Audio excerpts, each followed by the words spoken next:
ज़्यादा कुछ कमाई नहीं है टमटमों में। सिर्फ उनके लिए ऑटो चल रही हैं, सिर्फ उनके लिए टेम्पो चल रहे हैं, सिर्फ उनके लिए बसें चल रही हैं। टाइमिंग है रात के 3 बजे से सुबह 3 बजे तक नीली चलती है।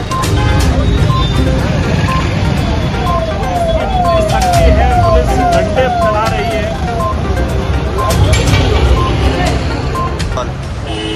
ग्वालियर जिला प्रशासन ने ई रिक्शा की एक नई व्यवस्था कर दी है।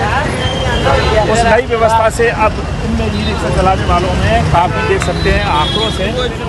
इसलिए क्योंकि हमारे को ज़्यादा कुछ कमाई नहीं है टमटमों में। सिर्फ उनके लिए ऑटो चल रही हैं, सिर्फ उनके लिए टेम्पो चल रहे हैं, सिर्फ उनके लिए बसें चल रही हैं। हमारे ऐसे कि हम ज़्यादा पैसा कमा रहे हैं टमटम वाले, इसलिए हमको 2 शिफ्ट में कर दिया गया है। क्या करें आप, दूसरे इनके पुलिस वालों के यहाँ भीख मांगे क्या, घर वालियों के यहाँ पे भीख मांगे जाके हम। ऐसा है, बहुत ही ज़्यादा हालत बिगड़ चुकी है हम टमटम वालों की। क्या करें, संख्या भी तो बहुत ज़्यादा हो गई। संख्या ज़्यादा हो गई है, लेकिन सब ऑटो वालों को भी तो टाइम दिया जाए, ऐसे शिफ्ट डबल शिफ्ट में बांट दिया जाए, तो टेम्पो वालों को भी शिफ्ट में बांट दिया जाए। हम क्या करें, 2 शिफ्ट में अब जाके घर पे बैठ जाए, 2 महीने बाद ये शाम के कर देंगे, जाके बाद हम सुबह एक टाइम की रखें तो हम कुछ भी दूसरा भी धंधा खोल सकते हैं। इसके बाद यही धंधा शाम को कर दिया जाएगा। तो जो पीड़ा है, जो एकदम जेन्युइन पीड़ा, वास्तविक पीड़ा है, जब शहर में विक्रम टेम्पो चल रहे हैं, ऑटो चल रही है, धड़ाके से उनकी बिक्री हो रही है, अभी खरीदी जा रही है और इन पर बंदिश लागू कर दी गई है। आखिर से बंदिश क्यों लागू की गई है? ये ज़्यादा टमटमो हो चुकी है, इसलिए इनको 2 शिफ्ट में बांट दिया गया है। तो क्या ऐसा नहीं कि आप कमजोर हैं इसलिए आप पे नियम लागू कर दिया गया है? वो लोग ताकतवर हों, वो हम तो कमज़ोर कर दिए गए हैं, क्योंकि वो टेम्पो वालों ने, ऑटो वालों ने वो कमज़ोर कर दिया गया है। हमको 2 शिफ्ट में बांट दिया, उनको सब दिन चल रही है। अपने पक्ष नहीं रखे प्रशासन के सामने। प्रशासन हमारी मानता कब है, वो तो वो पहुँच जाते, हमारी मानती नहीं प्रशासन वाले। एक टमटम की कीमत कितनी रहती है? 1.5 लाख रुपये। सारे लोग किराए से चला रहे होंगे। किराए से चला रहे हैं, 300 रुपये 350 रुपये पर डे के हिसाब से किराए से चला रहे हैं, लेकिन उनका भी ठेका नहीं निकल रहा।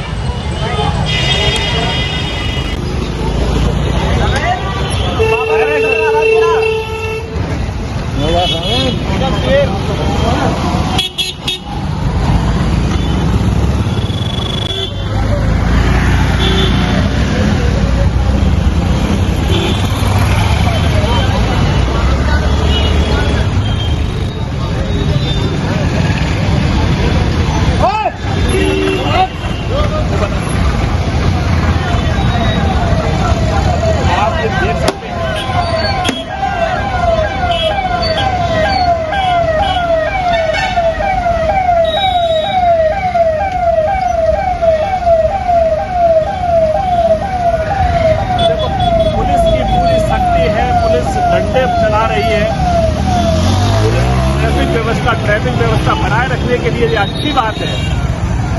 ट्रैफिक व्यवस्था बनाए रखना चाहिए, कोई शहर की हालत बहुत खराब है। पुलिस ने निर्णय अच्छा लिया है, लेकिन सवाल ये बार बार हम कहने का सवाल ये खड़ा होता है कि सब जब ई रिक्शा बिक रहे थे उस समय प्रशासन ने उन पर रोक क्यों नहीं लगाई, जब जरूरत से ज्यादा हो गए। अब उनको एकदम हटाया जाएगा तो फिर निश्चित रूप से हालत तो बिगड़ेगी।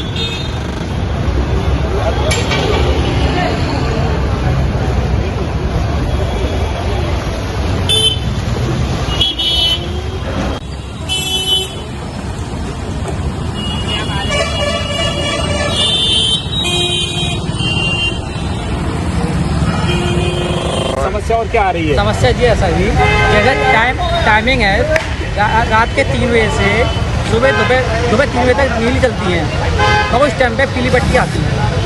हम चाहते हैं पुलिस प्रशासन से कार्रवाई की है। नीली कितने बजे आती है? सुबह 3 बजे आती है। सुबह 3 बजे से सुबह 3 बजे तक चलती है, उस टाइम पे पीली बत्ती वाले आते हैं। कैसे आ जाते हैं? चलते हैं ट्रैफिक वालों की वो है, ट्रैफिक वालों की वो नीली पट्टी चल रही है वहाँ केवल, बड़े आराम से देखो जी अंकल जी।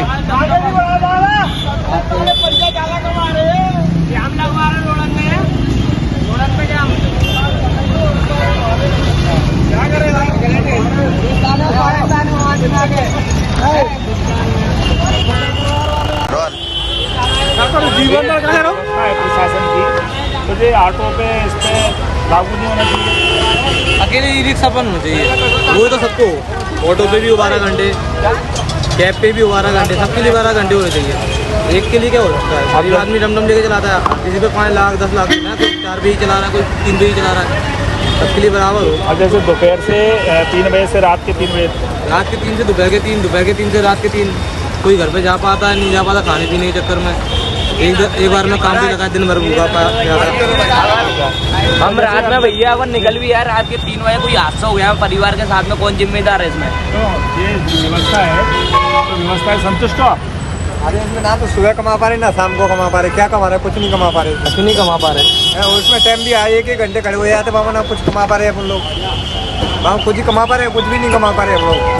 1 घंटे मिलता है कमाने को बस, कुछ कमा पा रहे हैं, मतलब क्या है? टमटम कम भी हो गई है तो थोड़ा वैसा भी है, दिवाली हो रही, जाम भी नहीं लगता है, पहले बहुत जाम लगता था रोड पर, काम लगता था, इससे कमा भी नहीं पाते थे, बहुत टमटम है, थोड़ा बहुत बराबर कमा पा रहे हैं। ई-रिक्शा की जो 12-12 घंटे की व्यवस्था करी है प्रशासन ने ट्रैफिक व्यवस्था बनाए रखने के लिए, लेकिन इससे रोजी रोटी को असर पड़ा है? क्यों नहीं पड़ा सर? 200-250 रुपये बढ़ रहे हैं, 200-300 रुपये कमा लोगे, अब इससे क्या होना है बताओ मेरे को? 100-200 तो मिनिमम घर का कोई भी सदस्य हो, छोटा भी परिवार है तो 200 रुपये तो उसका नहीं है, मिनिमम खर्चा है। अच्छा, कुछ लोग किराए से भी लेके आते हैं? कोई किराए से भी चला रहे, अब वो 100-150 यदि वाय देगा मालिक को तो क्या चलाएगा बच्चा? अरे इस व्यवस्था से संतुष्ट नहीं हो? नहीं है सर, और इनका टाइमिंग गलत दे रहे हैं ये, 3 बजे से 3-5 यदि हो जाते हैं तो आप थाने में जाके जब्त कर रहे हो गाड़ी को। जब घर पे जाएगा कोई व्यक्ति तो उसको भी तो टाइम भी तो दो कि घर पहुंचने में 10-15 मिनट तो पहुंचे कम से कम। अब कल मेरी गाड़ी पकड़ी गई है, मेरे से कहता है 100-500 रुपये दे जाए यहाँ पे तो काम चला ले, नहीं तो चल थाने। मतलब ये अवैध वसूली का भी एक अवैध वसूली का भी धंधा कर लिया। जब जाकर मैं थाने लगाई, मैंने गाड़ी टीआई साहब से बात करी, सब कुछ बात करी, लेकिन उस टाइम पर किसी ने वो नहीं दी रिस्पॉन्स। उसके बाद में फिर 4-4:30 बजे मुझे छोड़ा है, लगा लिए यार। जब जाके मैंने उन्हें बताया कि मेरी कंपू थाने पे पकड़ी गई, कंपू पे पकड़ी गई मेरी गाड़ी 2-3-10 पे, और मेरा घर है रॉक्सी पुल पे। अब 10-15 मिनट तो मुझे लगेंगे घर पहुंचने में, लेकिन नहीं, 500 की पर्ची कटाओ। मैं कहाँ से पर्ची कटा दूँ? 200-250 के चक्कर लगाए मैंने। जब जाके टीआई साहब आए, उन्होंने फिर छोड़ी। आप देख सकते हैं कितनी पीड़ा है लोगों की, और पूरा जो नियम में बांध दिया है, कैसे अपना गुजर बसर करते हैं। ये बात अच्छा है कि प्रशासन को ट्रैफिक व्यवस्था बनाए रखने के लिए फैसला करना पड़ा, लेकिन सवाल ये उठाता है, सवाल ये खड़ा होता है कि प्रशासन ने जब इनकी बिक्री हो रही थी उसी समय यह तय नहीं किया, क्यों नहीं किया कि उसी समय तय कर लीजिए। उसको रोकना चाहिए, आपको रोक लगाना चाहिए एजेंसी पे कि भाई इतनी गाड़ी मत उठाओ, क्यों बेच रहे हो इतनी गाड़ी? आप भी टमटम चलाते हो, तो प्रशासन की व्यवस्था है, इसमें क्या आप हम ही का नहीं रख पाते? 3-3:30 बजे गाड़ी अपना जब बिक्री जब उनकी हो रही थी, बेचने वाले कंपनी वालों को हमको ये तो बताया नहीं यार कि दिन भर ये चलेगी या आधा टाइम हो जाएगा। अभी मैं सुबह से टमटम चला रहा हूँ, मैंने सिर्फ 250 रुपये के चक्कर काटे। तो किराया भी देना पड़ेगा? किराया भी 300 रुपये देना पड़ता है भाई। अब 250 कमाया, 300 किराया, 300 रुपये किराया देना। बताओ पड़ा क्या है? 3 बजने वाले घंटे बाद 3 बज जाएंगे, क्या मिला हम लोगों को? कुछ नहीं मिल रहा, कोई प्रॉफिट नहीं। अभी ये देख लो कितने हालात इनके बिगड़ने वाले हैं। अभी 2 दिन हुए व्यवस्था को लागू हुए, और 2 वक्त की रोटी के लिए मुहताज हो जाएंगे। प्रशासन की व्यवस्था ट्रैफिक बनाए रखने के लिए है। और जैसे ऑटो चल रही है, 24 घंटे को बोलना नहीं हो, कहाँ से करेंगे? आप गाड़ी उठाइए, कैसा नहीं कमा पाए? 200 रुपये आए। अब आप मुझे एक बात और बताइए सर, ये बात और बताइए कि जैसे चलो शाम वाली गाड़ी है, पीली वाली, ठीक है, अब उसका काम हो रहा है या कुछ हो रहा है, तो अब दुकान वाला 3 बजे 3:30 बजे तो खोलेगा नहीं, वो तो 8 बजे से जाएगा दुकान पे। अब 8 बजे यदि वो निकल के गया है काम करवाने के लिए तो तुम जब्ती कर रहे हो, यानी वो खाली है तो भी तुम जब्ती कर रहे हो। अब वो बैटरी खराब हो गई या किसी के पंचर हो गया, कुछ हो गया, तो टाइम तो उसको लगेगा। हाँ, वो सवारी यदि भर के जा रहा हो तो आप ऑब्जेक्शन उठा सकते हैं कि हाँ भाई भर के जा रहा है। अभी देख सकते हो समस्या बहुत गंभीर है। 2 वक्त की रोटी के लिए ये टमटम वाले, ई रिक्शा वाले मुहताज होने वाले हैं, जैसा आप उनकी पीड़ा देख रहे हैं। और इसी पीड़ा में जब रोजी रोटी जाएगी तब निश्चित रूप से ये कितने परिवार सड़क पर आएंगे, कितने परिवार 2 वक्त की रोटी को मुहताज हो जाएंगे। सबसे बड़ा सवाल यही खड़ा होता है कि जब ई रिक्शा की बिक्री हो रही थी, उस समय प्रशासन ने ई रिक्शा की बिक्री को प्रतिबंधित क्यों नहीं किया? पहले से ही आखिर क्यों तय नहीं किया कि कितने ई रिक्शा इस ग्वालियर शहर में होना चाहिए?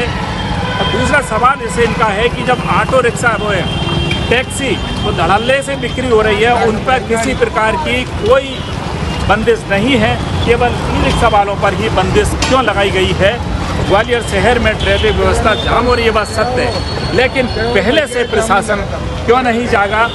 ये एक बड़ा सवाल है।